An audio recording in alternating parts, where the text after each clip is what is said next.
What's good, YouTube? It's your boy TK, and welcome back to another episode of TK Vids. Today we got something new, something brand new. Now let me take that back. I've seen some of this channel stuff. I'm not subscribed to this channel, but I have seen some way in the past. Now I'm gonna start reacting to them again because I saw one recently. I was like, all right, it's good. I need to check it back out. And I was thinking if I wanted to hear some crime stories or some horror stories because I love scary shit. I'm a horror person. So let me go back. And so I ran across it. So this new one that we're about to react to is Mr. Nightmare. Some of y'all already know Mr. Nightmare. Like I said, I knew him way back and forgot about him, and recently it came back to my mind. So we're gonna do Mr. Nightmare, but this one is gonna be 3 disturbing true motel horror stories. Motels are always crazy, especially the ones with the one level in the middle of nowhere with not all the lights working. So that's already a little fucked up. So once I seen that, I'm like, okay, yeah, that's the one we're gonna do. So, and this is fairly new too. So Mr. Nightmare, 3 disturbing true motel horror stories. If y'all fuck with Mr. Nightmare, go ahead and say it in the comments. If y'all want to see me do more Mr. Nightmare reactions, then also let me know. But in the meantime, I ain't gonna waste your time too much longer. Already been talking for damn near 2 minutes now. That's way too long. So we're gonna get straight into it. Like, comment, share the video, all that good shit if you like it. And let's go, Mr. Nightmare. And we're gonna see what these motel horror stories are. Let's get it. No commercial, no commercial. Oh, terrific. This again. Shh. You need to focus. Here we go.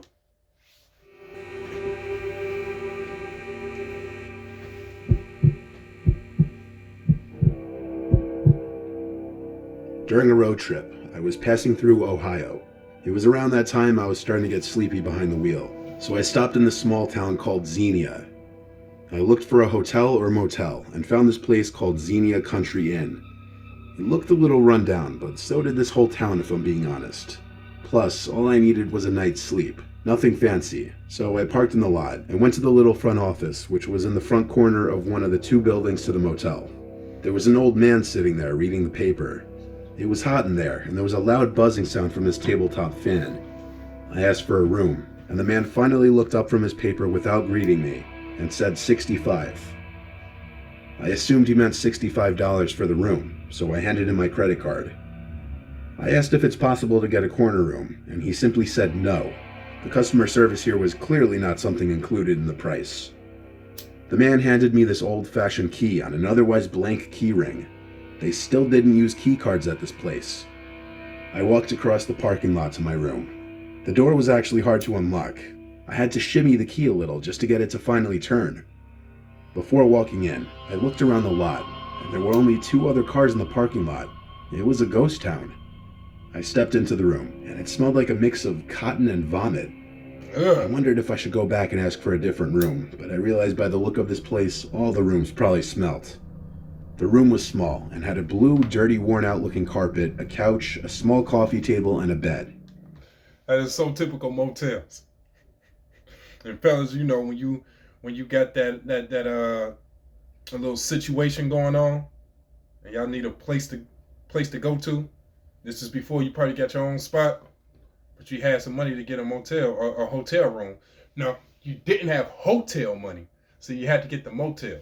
Pay that good $65 for the overnight room, or for 4 hours. And yeah, you're gonna have to deal with that dirty, nasty ass motel room. Like, oh my God, like I don't even want to sleep in this motherfucker. I don't even want to get underneath the covers. Like, for real. Like, this. I mean, one time I went to a motel, G. I brought my own shit. Like, it smelled like straight squares. It was old as hell. It smelled moldy and shit. I'm like, oh man. I had some extra blankets in the car. Got my blankets out the whip. Brought it in the motel. And I just used my own shit. Then I washed those same blankets once I got back home. Gee, I wasn't going for that. Oh my God. I shut the door and tried to lock it, but I was having trouble. More trouble than I did unlocking it. After about 30 seconds of shimmying and almost popping a blood vessel trying to unlock it, I felt I may have broken it. But when I tried opening the door, it wouldn't open. So even though the door wasn't fully locked, as long as the door wouldn't open, that's all that mattered, I figured. Put a chair in front of me. I crawled up in the bed, and I heard all the old springs squeaking as my weight pushed into the mattress and the bed frame. I tried putting on the TV, but of course the remote didn't work. So I just crawled under the covers and tried to go to sleep. Then it happened. He crawled under the motel covers? They already barely wash the covers at a hotel. Imagine what they're doing at a motel. And not everybody is coming there to stay the night. And it's all types of people doing all types of shit, if you catch my drift. Whew. Really jumped out of my own skin when there was one loud thump at the window. I looked at the guy standing outside of it, and he started talking, sounding all hurt and in need of help. He was saying, "Hey, please let me in. I hurt myself bad. I need help." No. And he definitely saw me in that bed. No. I yelled back to go to the front desk. He wouldn't stop, though. There was no way I was opening that door. I had a feeling he was acting and this was a trap. Eventually, after ignoring him for long enough, he left. I turned to check and confirm, and he was gone. I hadn't realized how truly unsafe this area was. I had to get up and check the lock on the door just to be safe and make sure the door wouldn't open. I gave the door a couple good pulls, and it didn't open. I then closed the curtains in front of the two windows so that he couldn't come back and look in at me again. That shook me up a bit, but the nerves calmed within half an hour, and I was able to fall into a half sleep not too long after. I started having this weird dream where I was in a closed supermarket running from the manager who was chasing me, and at some point during the dream, these clicking sounds started taking over, to the point that my whole dream shifted to incorporate these sounds, and then with that, I was awake. The room was cold for some reason. Then I looked down and realized the blanket was pulled off of me. I sat up to pull it back over me, but then I saw at the foot of the bed, there was this tall figure looming over me. Before I could scream, he went shh and told me not to move. He told me he wouldn't hurt me if I didn't make any movements or sounds. Then he asked me where my wallet was. I told him in my jeans pocket on the floor. All I saw was this figure towering over me in the bed, moving away from the foot of the bed to my jeans on the floor. I heard him rustling with the jeans, digging through the pocket until he found it. Then he asked what else I had in there. I was just taking a road trip. With that, he didn't say another word and left. I ran to try and relock the door as soon as he left, having the same trouble as earlier. I then called the police, but they were of no immediate assistance. We went to the guy at the front desk, who played back the video footage caught. However, the guy who entered the room was wearing a face mask and a hat, hiding all of his features. How did he get in? I got my money back and left. Thank God I didn't have much cash in my wallet. I canceled all my cards and slept in my car. Of course. I learned my lesson, never to stop at a sketchy motel. Not in the middle of nowhere. Get a load of the DQ Loaded A1 Steakhouse Burger, stacked with thick-cut bacon, crunchy onion rings, and... That's crazy though, man. How did he get in the room? Was he already in the room? Like, that's wild, man. Well, of course, you're gonna take the cards. He ain't had that much cash on him. I'm canceling the cards the very next day, instant. Any purchases happen after this time? Yeah, that wasn't me. My wallet was stolen. Cancel everything. You get the money back. You all good. Like, robbers, taking somebody's wallet nowadays is pointless. It really is. Because once they figure out it's gone, they're just going to cancel it. Their bank going to give them their money back. Like, there's really no point. It's a waste of time to take somebody's wallet nowadays. If you out here still taking people's wallets, you a dumbass. Fuck you gonna get? Early last year, my father and I traveled down to do some charity work in a small town that was flooded from recent rainfall. We had gathered a truckload full of donated clothes and items to help families get back on their feet. The first night, we stayed in a hotel that had a perfect view of the ocean. That night, my dad and I stayed up watching the Blair Witch Project on my laptop using the hotel's free Wi-Fi. Which one? Let's just say I didn't get much sleep. The next night, my mom had booked us a room at a motel, seeing as we didn't expect to stay a second night. It was 100 meters away from a trailer park, and the property overlooked a large lake. The area was tucked away from the public and was surrounded by trees. My mom claimed that everywhere else was fully booked, so we had no other options. We met the two managers who ran and lived at the motel. There was an old lady who was sweet and informed us about everything we needed to know, including the fact that the lake hadn't been full for 20 years. Her husband, however, looks like he was taken straight from a serial killer movie. Gee, if that's how the motel actually looks, that's actually pretty decent. I know that's probably not it, but if that's a picture of an actual motel, I would stay there. Those are practically Airbnbs. These are houses. As your hotel room. If this is an actual motel. It's probably not though, but if it is, that shit dope. I like that. Him being the serial killer, he never spoke a word to us, he never smiled. His wrinkles melted on his face, and he had dark rings around his eyes. That's when my dad and I started to have an uneasy feeling about that place.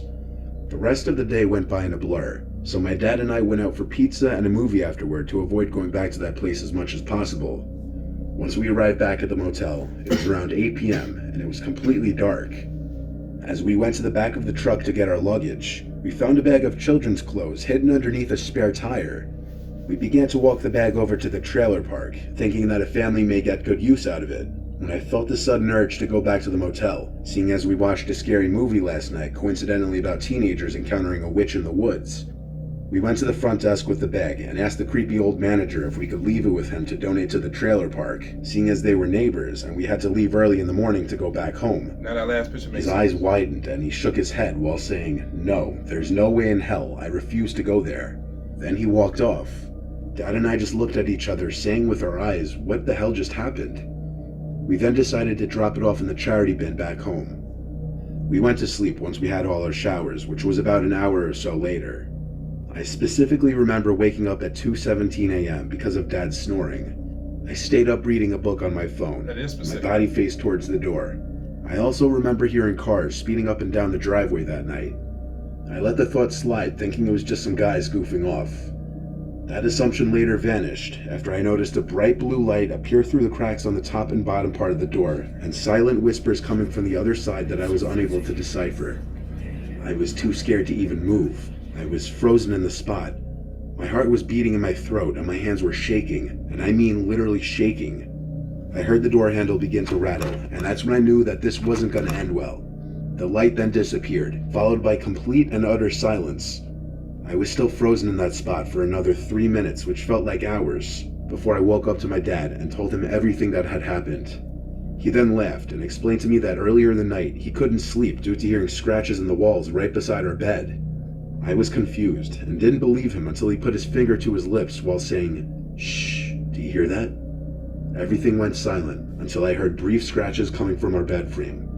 I shot out of the bed and told Dad that we needed to leave, so we left the room key on the bed while sneaking off to the truck. We ended up leaving at 2:32 a.m. Never will I ever go near that motel ever again. What the fuck? First of all, why didn't the dad do something when he heard it first? He heard it first, was like, oh yeah, I'm just go to sleep. It's probably nothing. What? I would have told my son that quick, like, hey, I heard some wild shit. Hey, you want to leave? Or if you think I'm crazy, hey, we can do one more neighbor. I'm telling you, I don't like this. I will leave. Matter of fact, fuck that. Fuck what you think. We gone. Like, what? Oh, that's wild. That's wild. I want to hear one of these stories when somebody got a gun on them and they end up blowing somebody down because of this. They coming into the room and all type of creepy shit at night. Oh, man, that's wild, man. That's wild.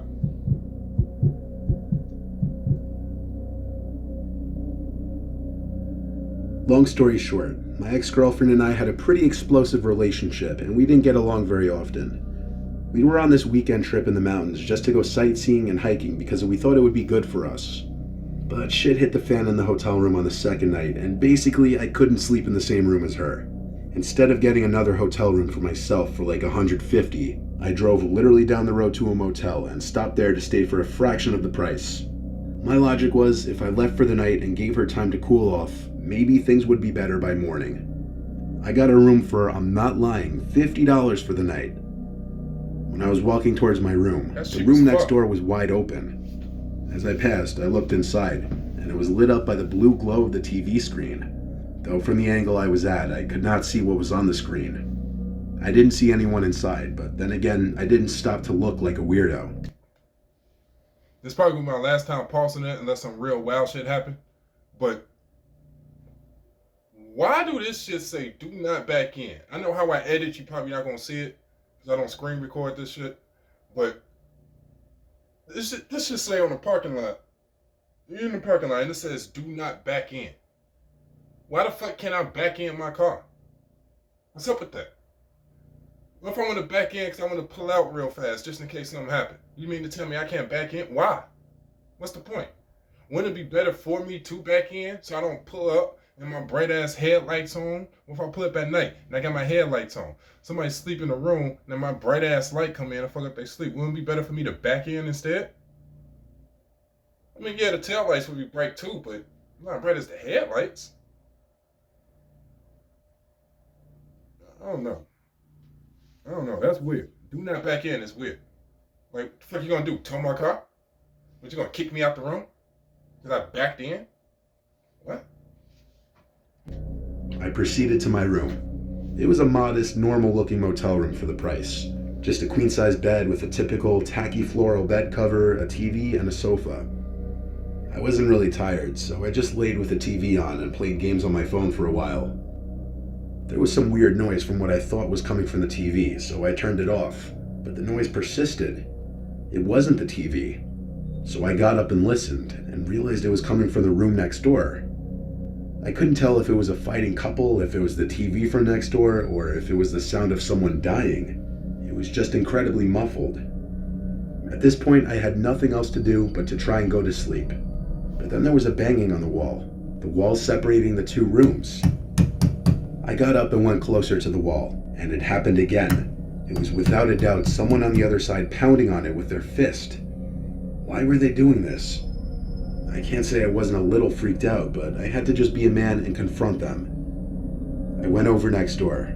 Surprisingly, the door to the room was still open and the TV was still on, but there was no sound. I knocked on the open door, asking if there was a problem or if someone needed help. There was no response. I could even see that the bathroom door was open and the light was off. I stepped into the room slowly, cautiously. When I cleared the wall, blocking the view of the sofa and the bed, and still saw nobody, I just stood there all confused like. I went closer to the TV to look at what exactly was on the screen. It was just a blank blue screen. But there was a sticky note on the screen. It had writing on it. I picked it off the screen. It said, "Check under the bed." I dropped the note and ran out of the room, slamming the door. I ran back to my room and made sure to double lock the door with the chain lock. I crawled into bed and texted my girlfriend telling her what just happened and that I was freaking out. Bro, the motherfucker's probably in his room. But no, I can't be. Wait. What? She called me immediately and I started telling her over the phone. As I was mid-explaining it, there were more bangs on the motel room wall. She heard it clearly because I put it on speaker. I started freaking out, and she told me to run to my car or to the front desk. I chose to run to the front desk so I could get my money back. I told the guy at the front desk that he should go to the room next to mine and kick the person out, but he looked at me and laughed and said that there was no one staying on either side of that room. He seemed to know immediately that they were both vacant. I told him he needs to check it out and that I needed my money back. So he went with me with the key to the room in his hand and unlocked the door. But now the TV was off and the room was dark. He walked inside and checked under the bed as the note had said. Even the post-it note that I dropped on the floor was gone. He refused to refund me, but it was $50. I didn't care. I left and went back to the hotel to my girlfriend and was glad to hug her and sleep in the same bed as her. I don't know what I witnessed in that motel room. I don't know who or what was under that bed, and I don't want to know. Bruh. See, when the motel manager was like, nobody's in the room right away, I was thinking two things. Some paranormal shit, or the motel manager knows somebody is over there. Probably somebody that they doing some underground shit, some shit they ain't got no business doing, and he didn't want him to know. He said, ain't nobody there. But then he insisted, and the dude went over there anyway and unlocked it. So once he did that, I'm like, okay, there's no paranormal shit going on. I mean, not paranormal. They not on some other shit. It's probably some paranormal shit going on. This is crazy. Oh yeah, I see why you say that one for last. That was the wildest one. He went to the room, saw all of that shit, came out, ran, did what he did when he called his girl. His girl gave him some great advice. Motherfucking, he went to the desk. He chose to go to the desk, brought the person back over there. That probably took what? Not even 10 minutes. Probably like 5 minutes max, maybe, because the time of him convincing him. Excuse me. What? That's wild. Went back over there, lights out. TV off. Nope, gone. That's crazy. That's crazy. Oh, yeah. That motel is haunted. He's staying in a haunted motel. That's what that was. Yeah, he was right. Get the fuck up out of there. Go to your girl's hotel and sleep with her. Why weren't you there in the first place? That's like, come on. That's crazy. But hey, if y'all like this video, y'all fuck with this, y'all want to see more Mr. Nightmare, let me know if y'all want to see more Mr. Nightmare. I'm probably gonna watch another one anyway, because that's what the fuck I want to do. But if y'all want to see more of this on a consistent basis though, for real, just let me know. And I'm probably gonna keep it coming. But if y'all like this video, like it, comment, subscribe, share the video, all that good shit. And until next time, I'll see you. I'm out.